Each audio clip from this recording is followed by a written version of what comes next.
প্রিয় দর্শক, চ্যানেল 16 আপনাদের সবাইকে সাদর আমন্ত্রণ।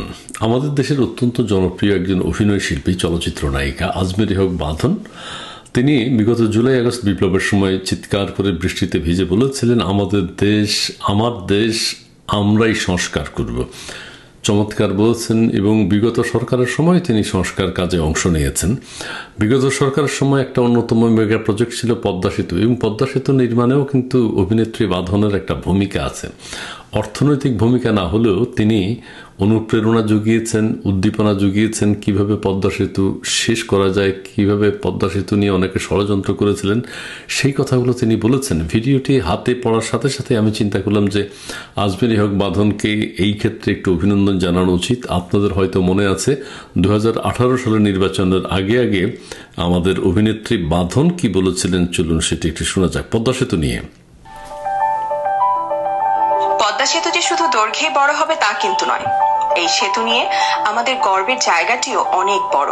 দেশে বিদেশে নানান রকমের ষড়যন্ত্র হয়েছিল যাতে এই সেতু নির্মাণের প্রকল্পটি বাস্তবায়ন না হয়, কিন্তু আমাদের প্রধানমন্ত্রী জননেত্রী শেখ হাসিনা অপশক্তির বিরুদ্ধে সততার চ্যালেঞ্জটি নিয়েছিলেন।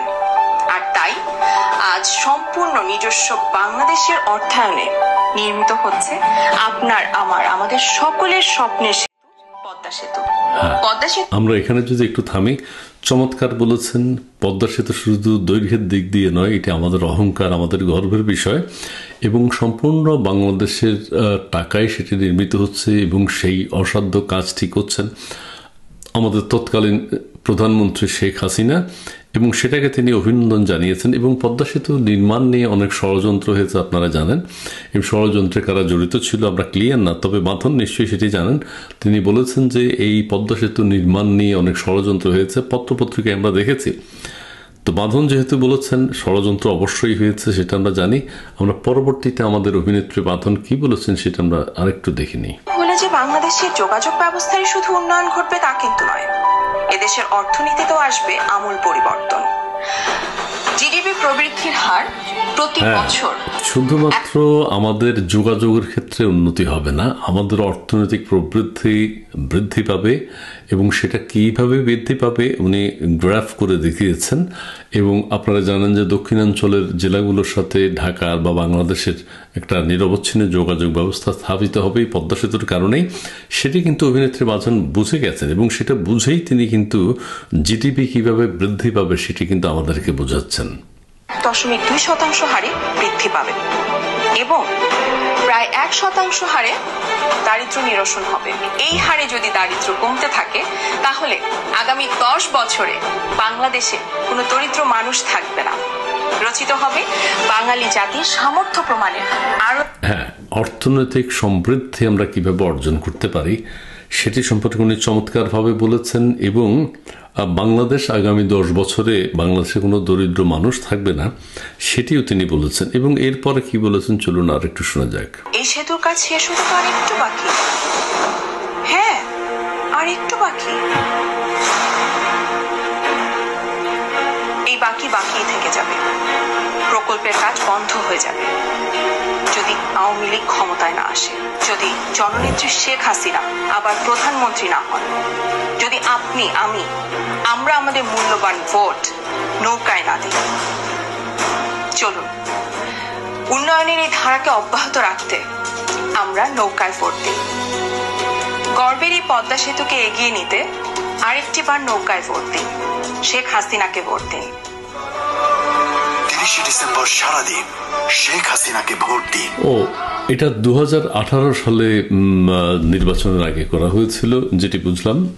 তারপরে হচ্ছে যে তিনি শঙ্কিত ছিলেন যে পদ্মা সেতু নির্মাণের কাজ থেমে যেতে পারে, তিনি অবাক হয়েছেন, তিনি আতঙ্কিত হয়েছেন, কিন্তু আতঙ্কের কিছু নেই।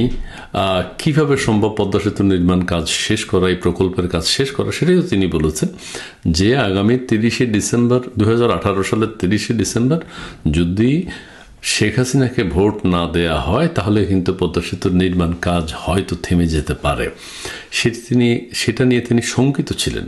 খুবই স্বাভাবিক, দেশের অন্যতম একটা মেগা প্রজেক্ট শেষ হবে না কাজ, এটা কিন্তু কেউ চায় না।